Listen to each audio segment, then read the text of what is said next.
नमस्कार मेरे प्यारे भाइयों, मैं हूं अनुज और आप सुन रहे हैं आज की हॉरर कहानी, वो भी मेरी जुबानी। आज का हॉरर पॉडकास्ट असम के रहने वाले एक लड़के की है जिसका नाम राकेश है। तो चलिए अब यह कहानी राकेश के नजरिए से सुनते हैं। लेकिन उससे पहले आप लोगों से एक शिकायत है। आप लोग स्टोरी को पूरा सुनते हैं लेकिन लाइक नहीं करते हैं। इस बार आप लोगों से मैंने बहुत उम्मीद लगाई है कि आप लोग अब की बार वीडियो को लाइक भी करेंगे और चैनल को सब्सक्राइब करके अपना सपोर्ट जरूर दिखाएंगे। और अगर आप लोगों के पास कोई हॉरर स्टोरी हो तो मैंने अपना व्हाट्सएप नंबर डिस्क्रिप्शन में दिया है, तो उस पर जरूर भेजें। तो अब ज्यादा समय नहीं लेते हैं, चलिए कहानी की शुरुआत करते हैं। दोस्तों, मेरा नाम राकेश है और मैं असम का रहने वाला हूँ। मैं आपको जो कहानी बताने जा रहा हूँ वह मेरे साथ कुछ साल पहले घटी थी। ये एक ऐसी घटना थी जिसने मेरी जिंदगी को पूरी तरह बदल कर रख दिया। उस रात जो कुछ भी मेरे साथ हुआ उसे याद करके आज भी मेरी रूह कांप उठती है। अब जब भी मैं रात के अंधेरे में अकेले किसी सुनसान सड़क से गुजरता हूं तो वह रात मेरी आंखों के सामने तैरने लगती है।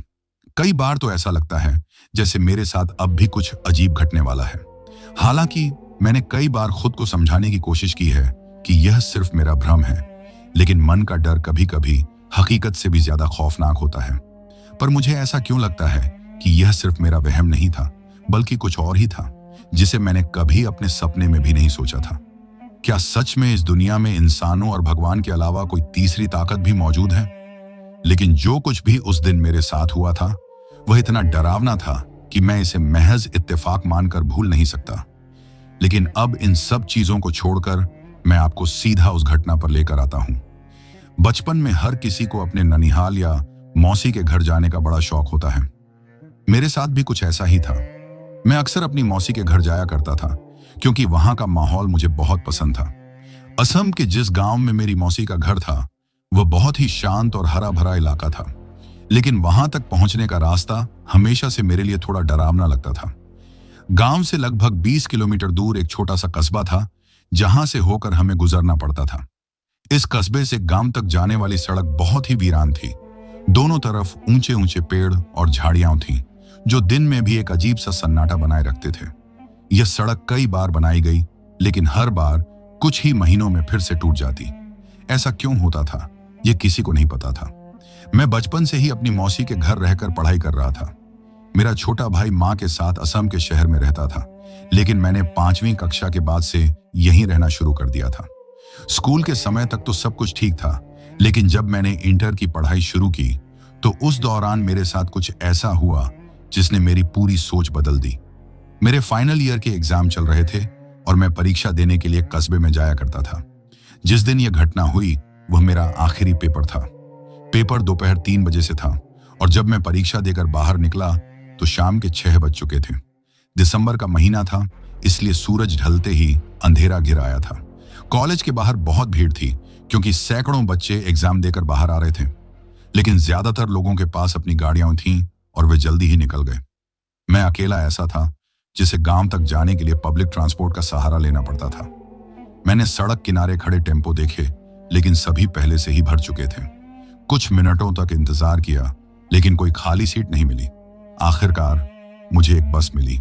उसमें ड्राइवर ने बैठने से मना कर दिया। उसने कहा कि वह सिर्फ एक सवारी लेकर नहीं जाएगा। अब मैं सड़क किनारे अकेला खड़ा था। अंधेरा और गहराता जा रहा था।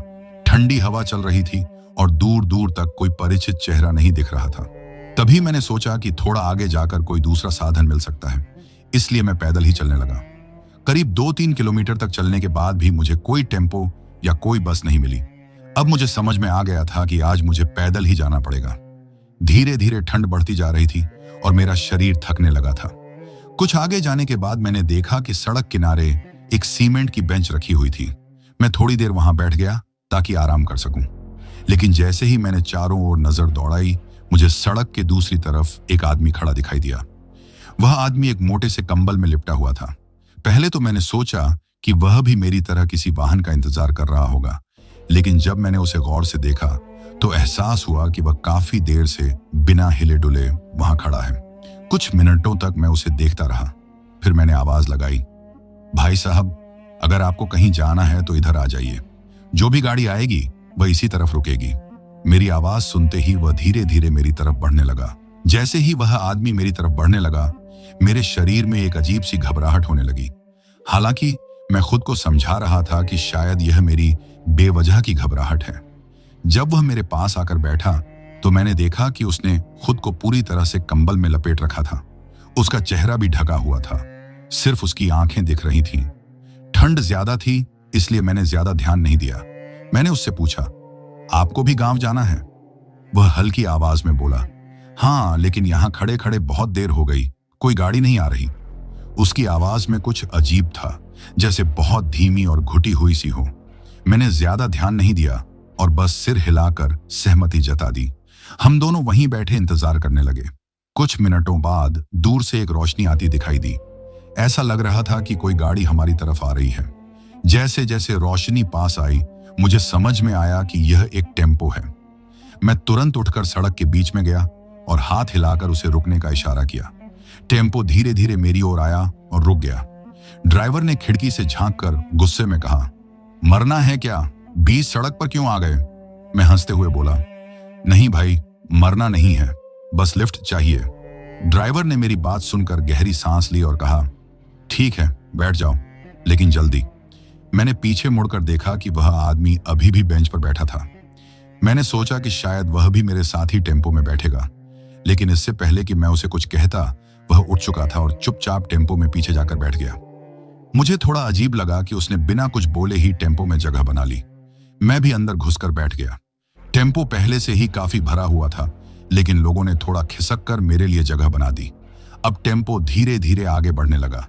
जैसे जैसे टेम्पो गांव की तरफ बढ़ रहा था, धीरे धीरे लोग अपनी अपनी मंजिल पर उतरते जा रहे थे।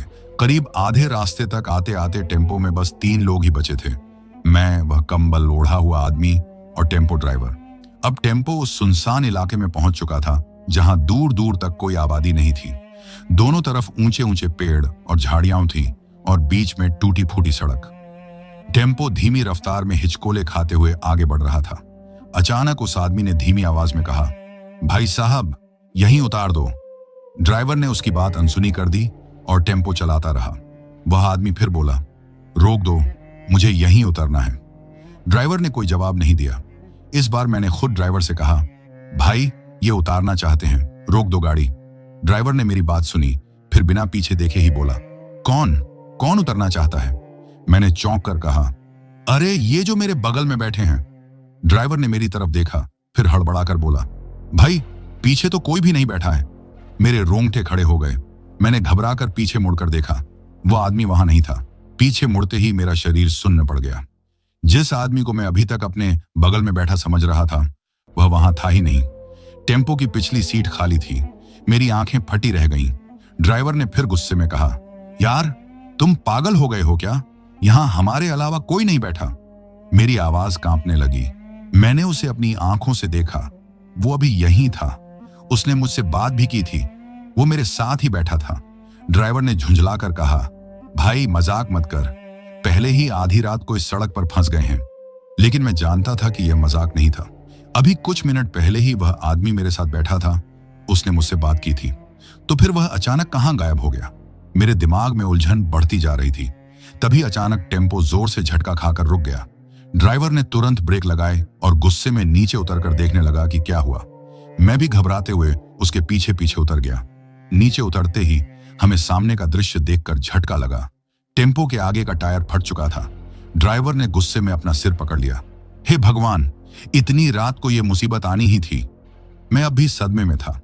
मैंने धीरे धीरे टेम्पो के अंदर झांक कर देखा। पिछली सीट खाली थी, यानी सच में वहां कोई नहीं था। लेकिन फिर मुझे ऐसा क्यों लगा कि वह आदमी अभी भी यहीं कहीं मौजूद था। ड्राइवर टायर चेक करने में लगा था और मैं धीरे धीरे पीछे मुड़कर सड़क की तरफ देखने लगा। अचानक मेरी नजर सड़क के किनारे पड़ी। वो आदमी फिर से वहीं खड़ा था। इस बार उसका कंबल थोड़ा सरका हुआ था और उसकी एक झलक मुझे साफ दिखाई दी। उसका चेहरा इंसानी नहीं था। वह पूरी तरह जला हुआ था। उसकी आंखें सफेद थीं और होंठ अजीब सी मुस्कान में खींचे हुए थे। मेरा पूरा शरीर कांपने लगा। मैं वहीं जड़ हो गया। ड्राइवर ने मेरी हालत देखी और पूछा, क्या हुआ? मैंने कांपते हुए उंगली उठाई। उधर देखो, वहां पर। ड्राइवर ने उस दिशा में देखा और फिर तेजी से पीछे हटा। उसके चेहरे का रंग उड़ चुका था। उसने फुसफुसाते हुए कहा, जल्दी भागो यहां से, ड्राइवर के मुंह से भागो शब्द सुनते ही मेरी हालत और खराब हो गई। मेरी टांगें जैसे जमी हुई थीं, लेकिन दिमाग कह रहा था कि यहां से जितनी जल्दी हो सके भाग जाना चाहिए। ड्राइवर ने झटके से मेरा हाथ पकड़ा और लगभग खींचते हुए बोला, जल्दी चल, हमें यहां रुकना नहीं चाहिए। हम दोनों बिना पीछे देखे दौड़ने लगे। मेरी सांसें उखड़ रही थीं, दिल जोर जोर से धड़क रहा था, लेकिन जितना हम आगे बढ़ते उतना ही महसूस हो रहा था कि कोई हमारे पीछे पीछे आ रहा है। पीछे से आवाज आई, रुक जाओ, कहां जा रहे हो? वह आवाज वही थी जो उस आदमी की थी, लेकिन अब वह पहले से कहीं ज्यादा भारी और डरावनी लग रही थी। ड्राइवर ने बिना मुड़े कहा, पीछे मत देखना, चलते रहो। लेकिन इंसानी फितरत भी अजीब होती है।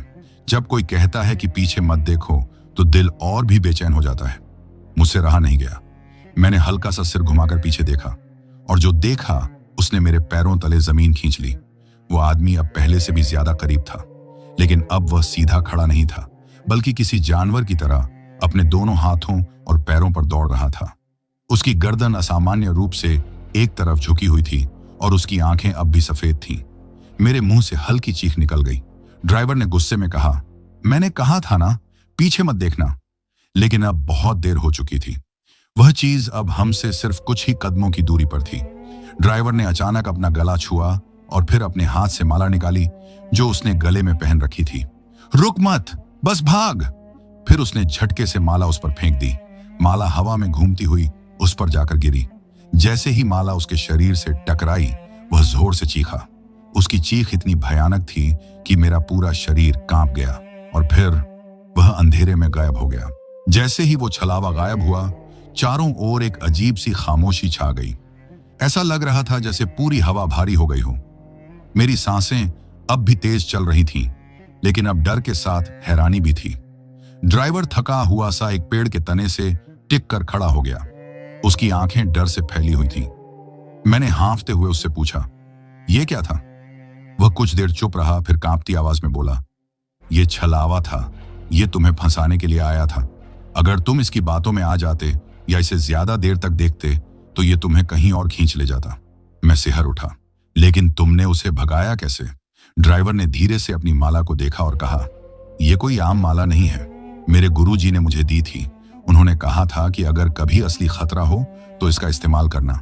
आज पहली बार मैंने इसे काम में लिया, और सही वक्त पर लिया। मैं चुप हो गया।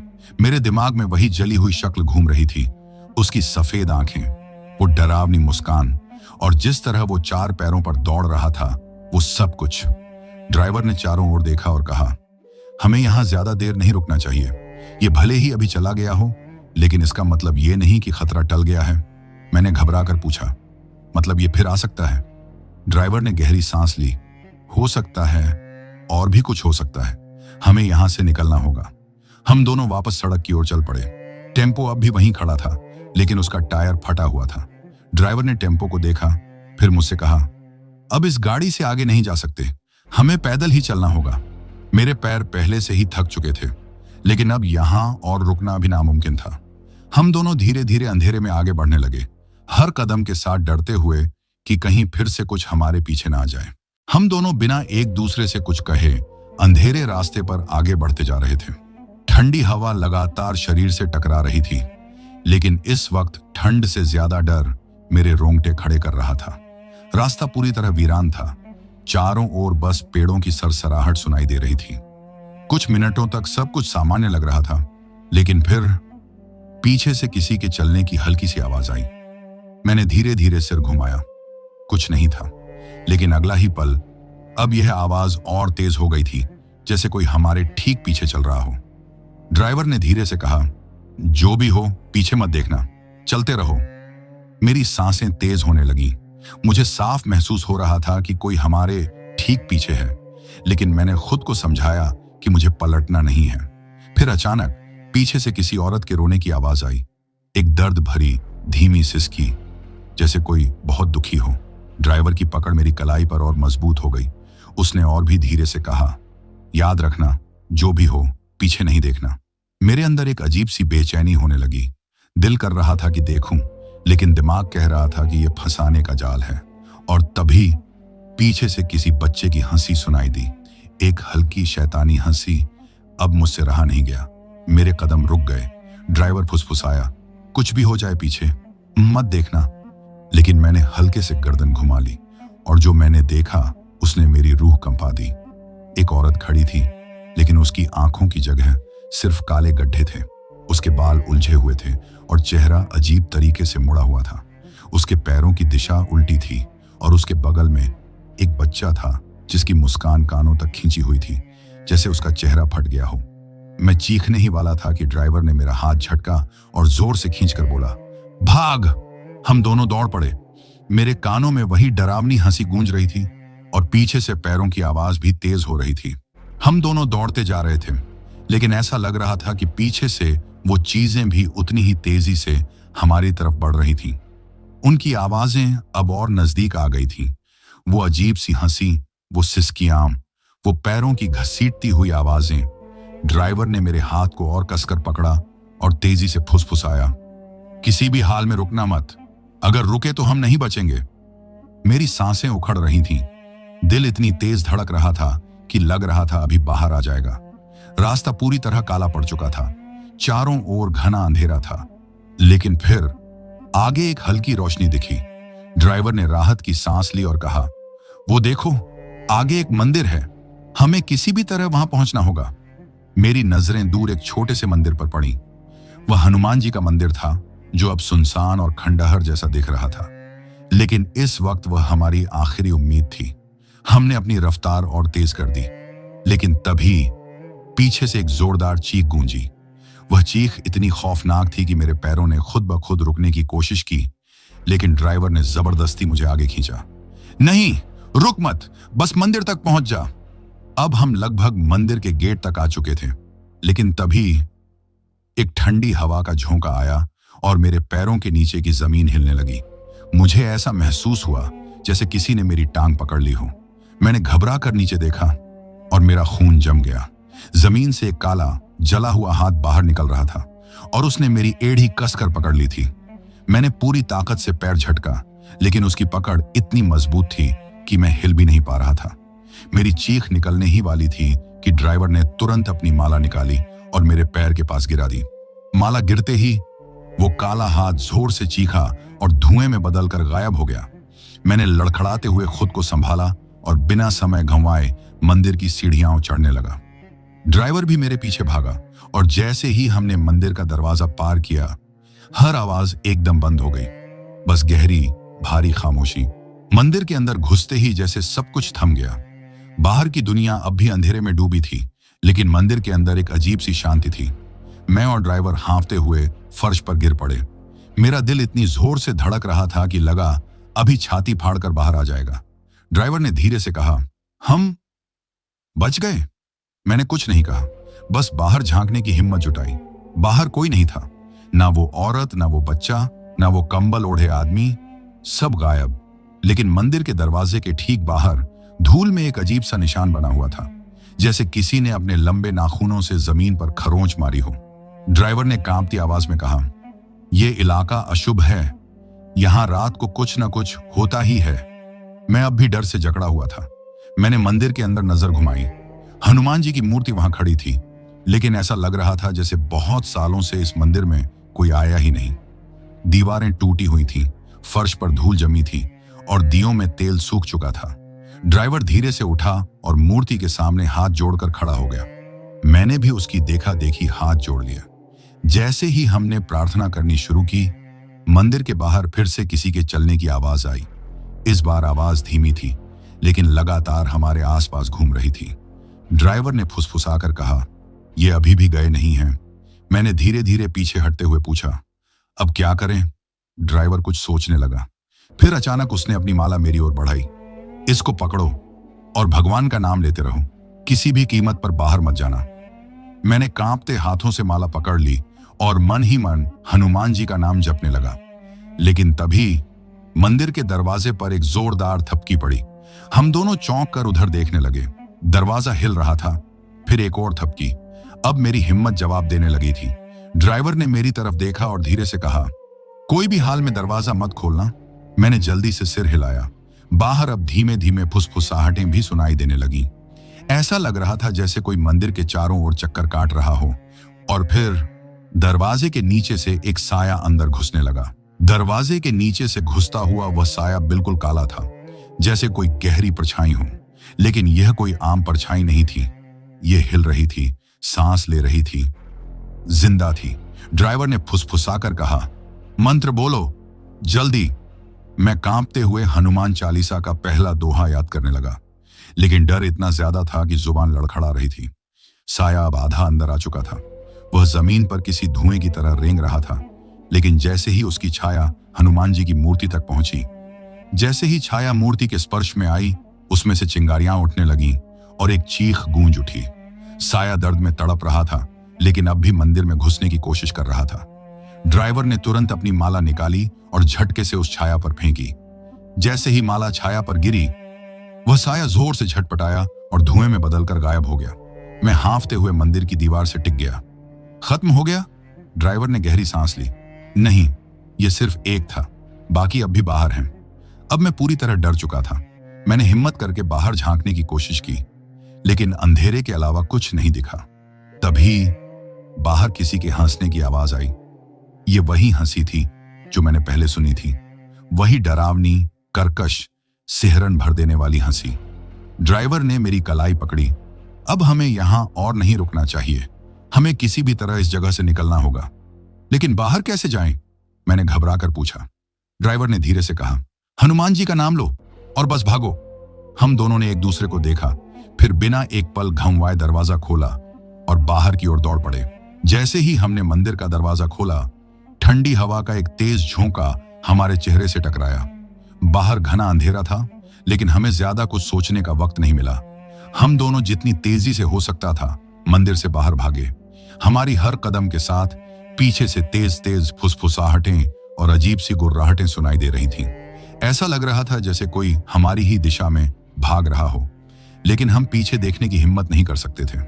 ड्राइवर ने मेरे कान में फुसफुसाया, बस हनुमान जी का नाम लो, मत रुकना। मैं बुदबुदाने लगा, जय हनुमान, जय हनुमान। रास्ता उबड़ खाबड़ था, लेकिन अब डर हमारी ताकत बन चुका था। हम अंधेरे को चीरते हुए भागते रहे और तभी पीछे से जोरदार चीख गूंजी, इतनी तेज कि पूरा जंगल हिल गया। हम दोनों ठिठक गए, लेकिन फिर भी पीछे नहीं देखा। ड्राइवर हांफते हुए बोला, हम सीमा पार कर चुके हैं। मैंने घबराकर पूछा, सीमा? ड्राइवर ने मंदिर की ओर इशारा किया। उस इलाके की जहां ये सब होता है, हमने उस दायरे को पार कर लिया है।